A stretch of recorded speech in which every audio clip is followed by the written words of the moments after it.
Bonjour tout le monde. Dans cette capsule, on va voir comment déterminer les coordonnées d'un point de partage sur un segment. OK? Alors, ce qu'il nous faut pour ça, c'est les coordonnées des extrémités du segment. Alors ici, dans ce problème-là, on va considérer le segment AB. Donc, je me prends les coordonnées de A, les coordonnées de B, et là, je veux déterminer les coordonnées de P.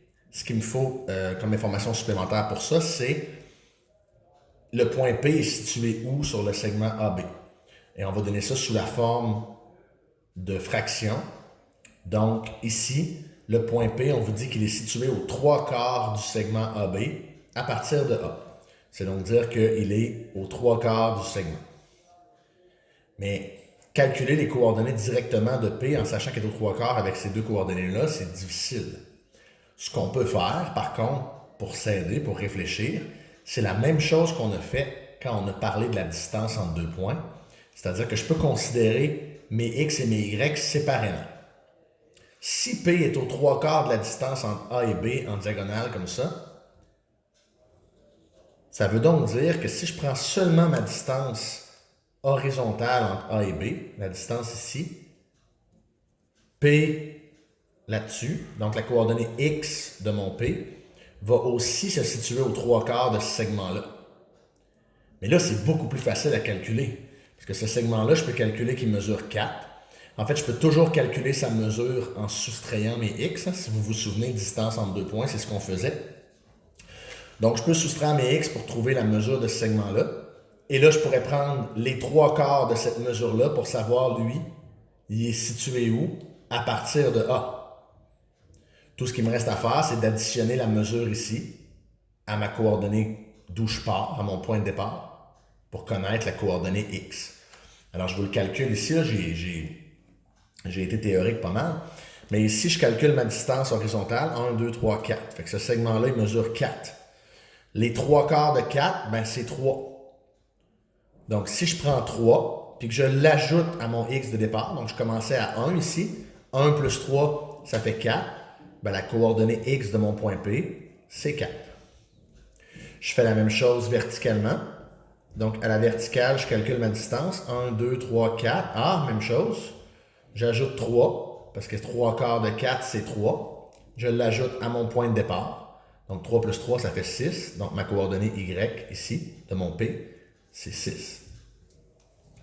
Donc, concrètement, ce que je fais, là, je l'ai juste résolu graphiquement, mais concrètement, avec mes données de départ, mes coordonnées, mes deux points et mon rapport, ce que je fais, c'est que je calcule d'abord ma distance horizontale pour x, disons. Je calcule ma distance horizontale. Ma distance horizontale, c'est x2 moins x1. Hein? Je soustrais mes x, ça me donne ma distance horizontale.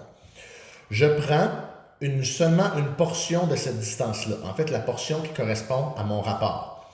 Fait que je multiplie par 3/4 ici. Je prends les 3/4 de ma distance horizontale. Et ce que je fais avec ça, ça me donnait 3 dans l'exemple ici. Ben, ma distance de 3, je l'ajoute à mon point de départ pour savoir où je finis. Donc, je prends mon point de départ qui est x1, puis je lui ajoute les 3/4 de la distance. Là, j'ai écrit 3/4, mais si je voulais généraliser, j'écrirais un rapport quelconque, disons A sur B.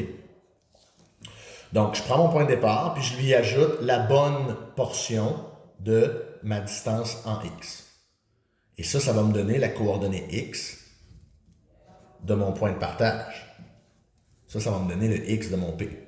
Si je cherche le y de mon point P, ben ça va être de la même façon. Mais je vais prendre mon y de départ auquel je vais ajouter la même proportion de ma différence en y. Donc ça, c'est pour trouver mon x. Ça, c'est pour trouver mon y. Je vais prendre la même proportion dans laquelle P sépare le segment de départ pour calculer mes deux dimensions séparément. C'est plus facile.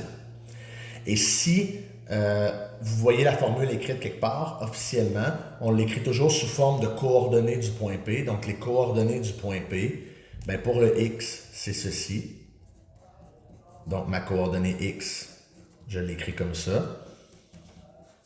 Puis ma coordonnée y, je l'écris comme ça.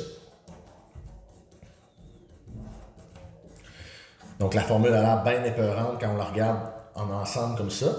Mais finalement, pour le x et le y, c'est la même chose, mais je remplace x par y.